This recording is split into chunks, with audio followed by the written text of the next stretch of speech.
Shruti Haasan craze గురించి ప్రత్యేకంగా చెప్పాల్సిన పని లేదు. లోకనాయకుడు కమల్ హాసన్ కూతురిగా ఇండస్ట్రీకి పరిచయమైన శృతి హాసన్ అనతి కాలంలోనే స్టార్ హీరోయిన్గా ఎదిగింది. తెలుగు, తమిళ, హిందీ భాషల్లో నటించి మంచి పాపులారిటీని సంపాదించుకుంది. సింగర్గా కూడా శృతి హాసన్కు మంచి గుర్తింపు ఉంది. స్టార్ హీరోయిన్గా ఎక్కువ కాలం కొనసాగుతుందనుకున్న శృతి హాసన్ కెరీర్ గాడి తప్పింది. తన వ్యక్తిగత జీవితమే శృతి సినీ కెరీర్ని పాడు చేసింది.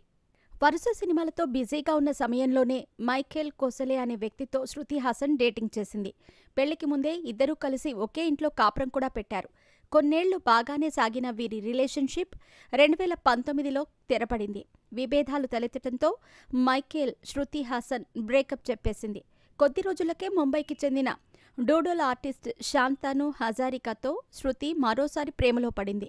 2 ఏళ్లు అతడితో డేటింగ్ నడిపిన శృతి హాసన్ ఇటీవలే అతనికి కూడా బ్రేకప్ చెప్పేసింది.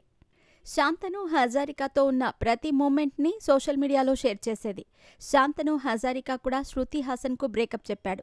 చేసిన తప్పును గ్రహించిన శృతి హాసన్ తిరిగి సినిమాల్లో నటిస్తూ ఫుల్ బిజీగా మారిపోయింది. ఆమె ఖాతాలో 4 హిట్లు చేరాయి.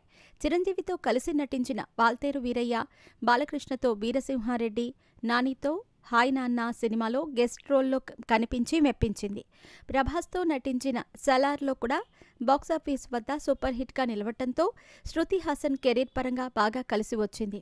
ఇక సోషల్ మీడియాలో యాక్టివ్గా ఉండే శృతి హాసన్ ఎప్పటికప్పుడు అభిమానులతో టచ్లో ఉంటుంది. తాజాగా శృతి హాసన్ తన సర్జరీ గురించిన విషయాన్ని బయటపెట్టింది. Outer fly show the male ఫెమినిస్ట్తో పాత ఇంటర్వ్యూలో శృతి మాట్లాడుతూ తన ముక్కుకు జరిగిన సర్జరీ గురించి వివరించింది. నేను నా ముక్కును సరిచేసుకున్నాను. నా ముక్కు ఇంతకుముందు భిన్నంగా ఉండేది.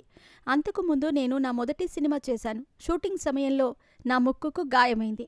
దీంతో ట్రీట్మెంట్ చేయించుకున్నాను. దీనిపై తాను ఎవరికీ సమాధానం ఇవ్వాల్సిన అవసరం లేదని శృతి హాసన్ చెప్పుకొచ్చింది. ఇది నా శరీరం, నా ఇష్టం. నా శరీరంలో మార్పులు చేసుకోవటం నా ఇష్టం.